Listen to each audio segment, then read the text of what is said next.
الحمدللہ رب العالمین والعاقبۃ للمتقین والصلاۃ والسلام علی سید الانبیاء والمرسلین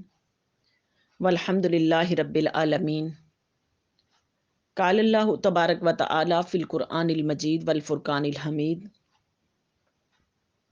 ومنہم امیون لا یعلمون الکتاب الا امانی وانہم الا یظنون صدق اللہ و مولانا العظیم۔ معزز سامعات، آج کا جو ہمارا ذکر کا گوشہ اس کے اندر ہم سورہ بقرہ کی آیت نمبر 78 یعنی 78 اس کی ہم تفسیر کرنے کے لیے جا رہے ہیں۔ رب کائنات نے قرآن مجید میں ارشاد فرمایا وَمِنْهُمْ، اور ان میں سے امیون، کچھ امی ہیں یعنی ان پڑھ ہیں، لا یعلمون الکتاب، ان پڑھ لوگ کون سے ہیں؟ یعنی کہ تورات کے جو احکامات کو نہیں جانتے، تورات کے احکامات کو نہیں جانتے، ان پڑھ ہیں، لا یعلمون الکتاب، وہ نہیں احکامات کتاب کے جانتے، الا، مگر یہ کہ امانی، ان کی خواہشات ہیں، وَإِنْهُمْ إِلَّا يَظُنُّونَ، مگر یہ کہ وہ صرف گمان کی پیروی کر رہے ہیں۔ اس آیت کا تعلق پچھلی آیت کے ساتھ چند طرح کا ہے۔ اس آیت کا پہلا تعلق یہ ہے کہ جن یہودیوں کی ایمان سے مایوسی تھی، ان کے 4 فرقے تھے۔ ایمان سے جن کی مایوسی تھی، ان کے 4 فرقے تھے۔ ایک گمراہ کن علماء کا فرقہ، اور دوسرے منافقین، اور تیسرے جو منافقین کو ڈانٹنے والے، اور چوتھے عام جہلاء تھے، یعنی کہ 4 فرقے بنے۔ اس سے پہلے 3 فرقوں کا ذکر ہے، یعنی کون سے فرقے؟ گمراہ کن علماء، ان کا ذکر ہو چکا ہے، اور منافقین کا، اور تیسرے منافقین کو ڈانٹنے والے ان کا۔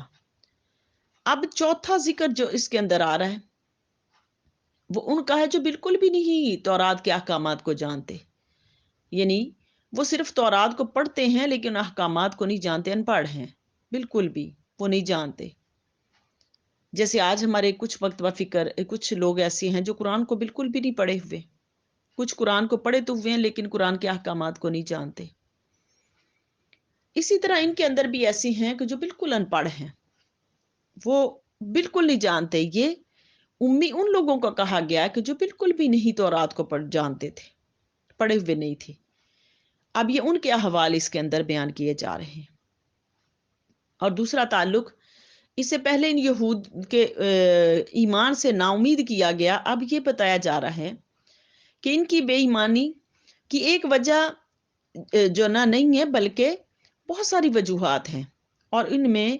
ایک ان کی بے ایمانی کی وجہ ان کے علماء ہیں جو آیات کی تحریف کر دیتے ہیں، اور منافقین کے نفاق سے جو نا وہ جانتے ہیں یہ اپنے ان کے علماء نفاق سے، اور جو نا جہلا کی انتی جو جہلا جو ہے نا، جاہل لوگ جو ہیں، یہ ان کی انتی پیروی کر رہے ہیں اور یہ اپنے کفر پر اڑے ہوئے ہیں۔ تیسرا تعلق، اس سے پہلے علماء یہود کے 2 عیب بیان ہو چکے ہیں، اب تیسرا عیب بیان ہو رہا ہے کہ انہوں نے اپنے جہلا کو اپنے پھندے میں ایسے جکڑ رکھا ہے کہ جس سے وہ نہیں نکل سکتے، یعنی کہ عام سادہ لوگ ان کو تورات کے احکامات ایسے بیان کرتے ہیں کہ وہ سادہ لوگ ان کی بات جو نا لوگ ان کی باتوں میں آ جاتے ہیں، ان کی باتوں میں آ جاتے ہیں، اور وہ باتوں میں آ کے وہ کسی اور کی بات کو مانتے ہی نہیں، کسی اور کی بات کو مانتے نہیں۔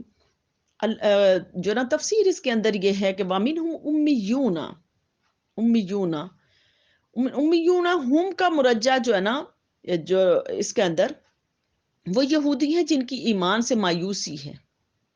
ایمان سے مایوسی ہے۔ امیون، امی کی جمع ہے، امی کی جمع ہے، یہ سے بنا ہے جس کا معنی ہے اصل، اصل یعنی ماں۔ جیسے مکۃ المکرمہ کو بھی کہا گیا کیونکہ ساری بستیوں کی ماں، جو سب سے پہلے جو بستی وجود میں آئی وہ مکہ مکرمہ کی بستی تھی۔ جب اللہ رب العالمین نے زمین پر کوئی بستی بنانا چاہی تو سب سے پہلے جو بستی بنی وہ مکہ کی بستی تھی، اس لیے اس کو ام القریٰ کہا قرآن مجید نے، ام القریٰ۔ اور سورہ فاتحہ کو بھی کہا کہ کیونکہ یہ قرآن مجید کی سب سے پہلی سورہ ہے، اس لیے اس کو بھی کہا گیا۔ اور جو ماں ہے وہ اپنے بچے کے لیے ہے، اپنے بچے کے لیے ہے ماں۔ اور جیسے ساری زمین کی جو نا ماں ہے وہ مکہ کی بستی ہے، اور سارے قرآن کی جو ماں ہے وہ سورہ فاتحہ ہے۔ اسی طرح حضور علیہ الصلوۃ والسلام بھی امی ہونے کے اور بھی معنی ہیں، جو انشاءاللہ النبی الامی کی ہم تفسیر کے اندر کریں گے جا کے آگے۔ اور اس کے اندر ہم جو نا اس یہودیوں کے علماء اور ان کے جو جہلا ہیں ان کی جو نا اوصاف بیان کیے جا رہے ہیں، جو عام جاہل لوگ تھے ان کے۔ اللہ پاک نے فرمایا کہ لا یعلمون الکتاب، یہ اس کتاب یعنی تورات شریف اس سے مراد ہے کہ وہ اس کے احکامات کو نہیں جانتے، یعنی پڑھے ہی ہوئے نہیں ہیں، تورات کے احکامات کو جانتے ہی نہیں ہیں، جو جہلا ہیں ان کے۔ اور ان کے علماء ان کو قرآن جو نا تورات کے اوصاف اس کے اندر وہ ان کو جو کھول کھول کر ان کے آگے بیان کر دیتے۔ کیسے کھول کے بیان کرتے ان کو تو اب معلوم ہی نہیں ہے کہ اس کے اندر کیا اللہ پاک نے بیان کیا، یعنی کہ جہاں پر حضور علیہ السلام کے اوصاف آتے ہیں ان اوصاف کو بدل دیتے تھے، کہ حضور علیہ السلام کے بال گنگریالے ہوں گے، اور انہوں نے وہاں پر بدل دیا کہ بال آپ کے الجھے ہوئے ہوں گے۔ اور آپ حضور علیہ السلام کا میانہ قد وہاں انہوں نے لکھ دیا کہ آپ کا لمبا قد ہوگا، اور آپ کی آنکھیں جو ہے نا وہ اس کے اندر ڈورے ہیں، انہوں نے بدل کے آپ کی آنکھوں کے اوصاف بیان کر دیے اس کے اندر کہ آپ کی معاذ اللہ آنکھیں جو ہیں نیلی ہیں، یعنی اس طرح کی اوصاف بدل دیتے ہیں اس کے اندر۔ اب یہ جو جاہل لوگ ہیں ان کو نہیں معلوم کہ یہ علماء محرفین علماء جو ہیں، جو احکامات کو بدلنے والے ہیں، یہ کیا ہمارے سامنے بیان کر رہے ہیں، یعنی کہ ان کو قرآن نے امی کہا، یہ ان پڑھ لوگ ہیں، یہ نہیں جانتے کہ یہ علماء ان کو کیسے اپنے پھندے میں پھنسا کے کھڑے ہیں۔ اللہ پاک نے کیا فرمایا کہ یہ الا امانی، مگر یہ ان کی آرزو ہے۔ امانی یعنی امنیت کی یہ جمع ہے امانی۔ اس کے چند معنی ہے کہ دل کو خوش کرنا کسی بات سے، جھوٹے خیالات گھڑنا، جو نہ گھڑی گھڑی باتیں جو نہ وہ بیان کرنا کسی کے سامنے۔ جیسے قرآن مجید کے اندر ارشاد فرمایا اللہ رب العالمین نے اذا تمنا القی الشیطان فی امنیاتہ، یعنی قرآن کریم میں یہ لفظ ہر معنی میں استعمال ہوا، ہر معنی میں یہ لفظ استعمال ہوا۔ اگر اخیر معنی مراد لیا جائے تو یہ مطلب ہے کہ یہ جہلا تورات شریف کے مضامین نہیں جانتے،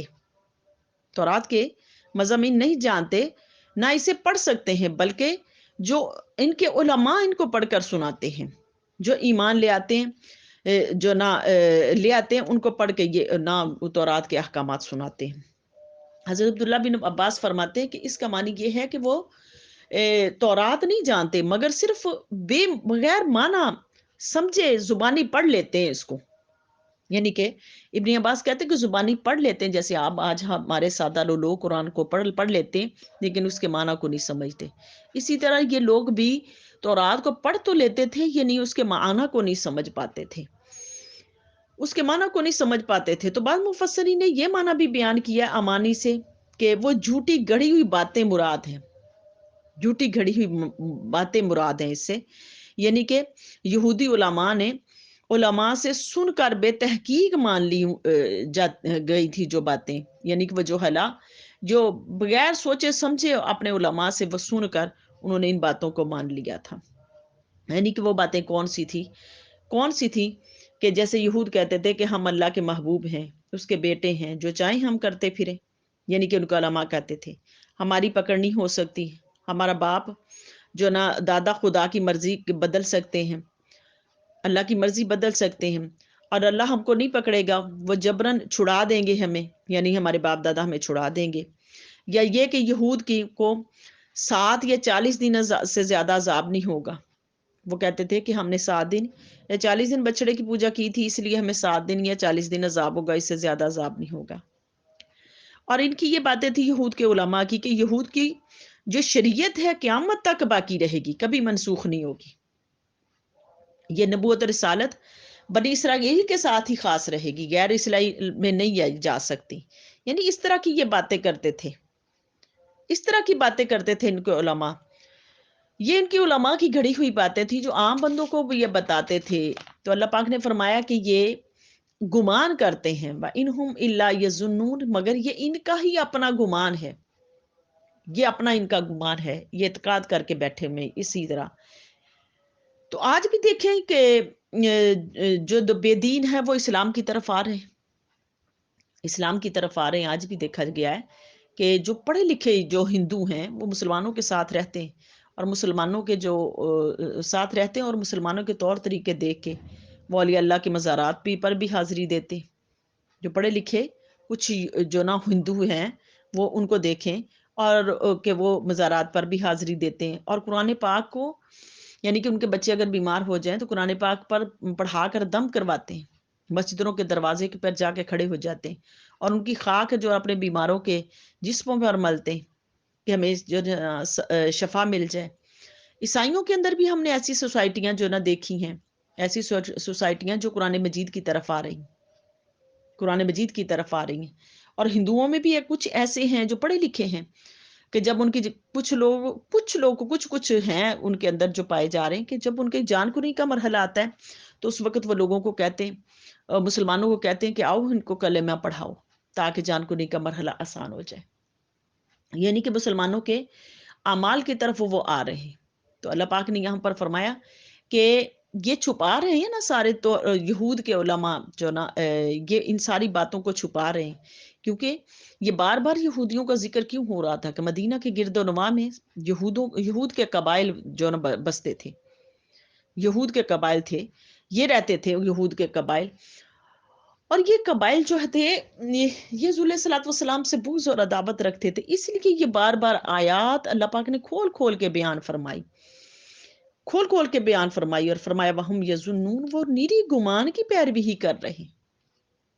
گمان کی پیروی کر رہی ہیں۔ یعنی خلاصہ تفسیر اس کا اندر یہ ہے کہ یہ جو جہالات تھے، ان پڑھ لوگ تھے، ان کو ان کے علماء یہود کے وہ تورات کے احکامات بدل بدل کے بیان کرتے تھے کہ میٹھی میٹھی باتیں بیان کر دیتے ان کو، اور یہ جہلا ان کے پیچھے لگ جاتے، اور لگ کے پھر ان اوصاف کے جو اندر بدلے گئے تھے، ان کو تو کچھ علم ہی نہیں تھا، علم ہی نہیں تھا، اور یہ اپنے علماء کے پیچھے لگ لگ کے انہی باتوں کے پیچھے لگتے رہتے تھے۔ تو اللہ پاک نے ان کی اس خصلت کو اس کے اندر بیان فرمایا۔ اب اس آیت سے ہمیں چند فائدے بھی ملے۔ اس آیت سے پہلا فائدہ یہ ہے کہ دینی معارف جو نا نظری رکھنا، دین کے اندر نظر رکھنا، یہ اور غور و فکر کرنا، یہ بہت ضروری ہے، بہت ضروری ہے دین کے اندر غور و فکر کرنا۔ ہر بندے کا کام ہے کہ وہ دین کے اندر غور و فکر کرے، دین کو سمجھے، دین کے احکامات کو سمجھے اور اس کے اوپر عمل کرے، اپنی اولادوں کو۔ اسی لیے تو کہا گیا نا، اسی لیے کہا گیا کہ اپنے گھر کے ایک فرد کو لازمی دین کا علم بڑھاؤ تاکہ وہ دوسروں کی اصلاح کرتا رہے۔ تو یہ دین کے اوپر نظر رکھنا یہ بہت ضروری ہے۔ اور دوسرا فائدہ، دینیات میں یقینی ضروری ہے، دین کے اندر یقین ضروری ہے، اس کے اندر گمان نہیں چلتا، یعنی کہ گمان کی پیروی نہیں ہوتی، اس کے اندر یقین ضروری ہے۔ اور تیسرا فائدہ، عقائد میں تقلید حرام ہے، عقائد میں تقلید حرام ہے۔ ہم مقلدین صرف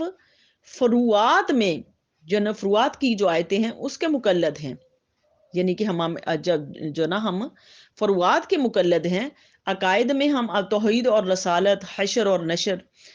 کو صرف ہم امام اعظم کے قیاس سے نہیں جانتے، کیونکہ ہم امام اعظم ابو حنیفہ کے مقلد ہیں،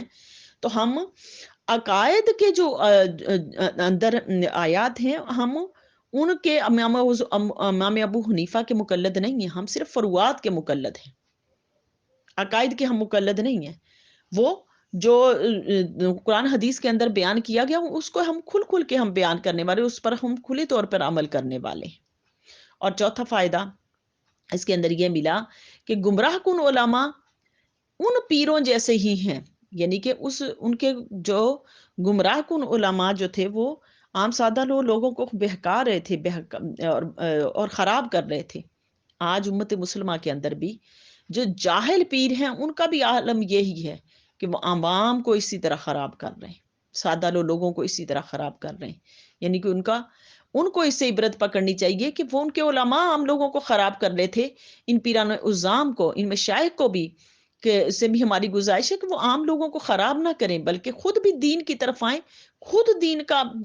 کو سیکھیں اور دوسروں کو بھی دین کے اوپر لے کے آئیں، دین کو لے کے آئیں۔ اس سے چوتھا فائدہ اس کے اندر ہمیں یہ ملا۔ اور پانچواں فائدہ، جیسے عالم پر فرض ہے کہ صحیح مسائل لوگوں کو بیان کرے، صحیح بیان کرے، یعنی اور اسی طرح جاہل کا بھی فرض ہے کہ سچے علماء کی صحبت اختیار کرے،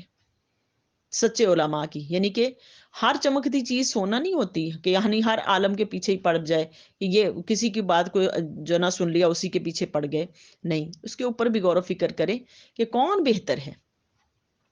کون بہتر ہے، اس کے اوپر غور و فکر ضرور کرے۔